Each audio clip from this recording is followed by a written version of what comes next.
Crucial hours in a final round of talks on a ceasefire in Gaza. Suggestions that Israel and Hamas are closer than they have been in months to reaching an agreement.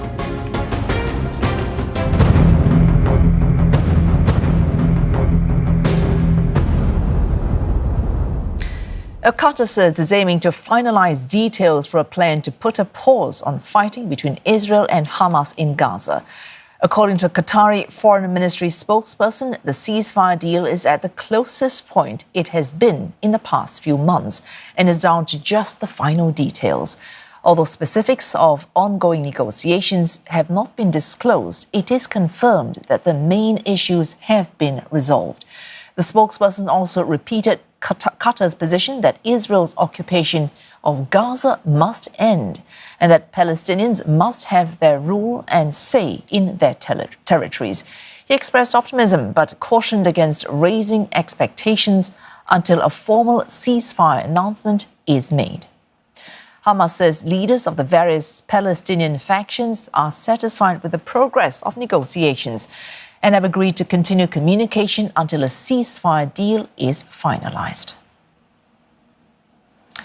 And more, we're joined by Sarah Coates reporting live from Tel Aviv. Sarah, mediator Qatar says, quote, major issues that have stood in the way of any ceasefire deal. Now, they have been addressed. What more do we know about them?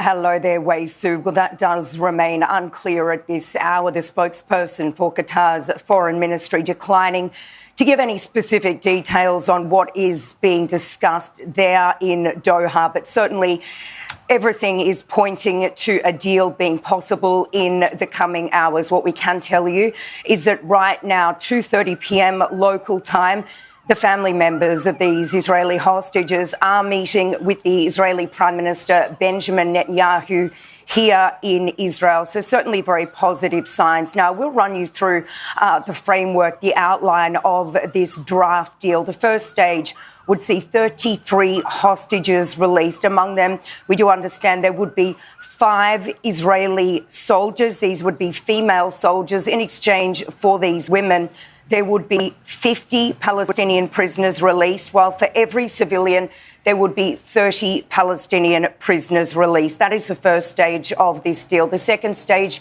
would then, Wei Su, see males released, male soldiers, while the third would really focus on the governance of Gaza and also the rebuilding. So certainly it really does appear, given what we've been hearing from Qatar's Foreign Ministry, given that the Prime Minister Netanyahu is right now meeting with the family members of these hostages, it would appear as though a deal is very close.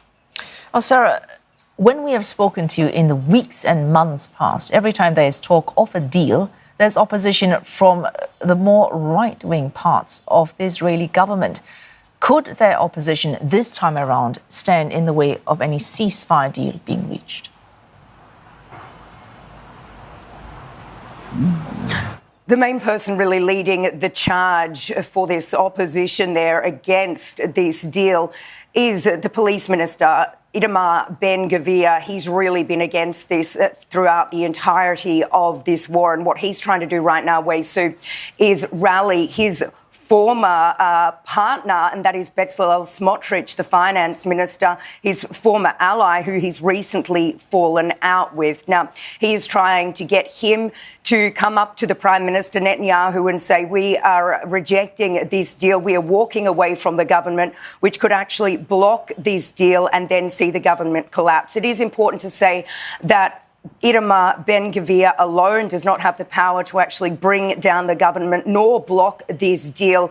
And what we've been hearing from Smotrich over the past few hours is that even though he objects to this deal, he will not bring down the government. So certainly what we can expect is a majority of ministers to actually approve this deal. If it does go ahead, it will first have to go through the Security Cabinet, then the General Cabinet, and it is widely believed that it will be approved. So certainly very positive signs here, and we are hearing a lot of optimism here on the ground, especially from the family members of these hostages.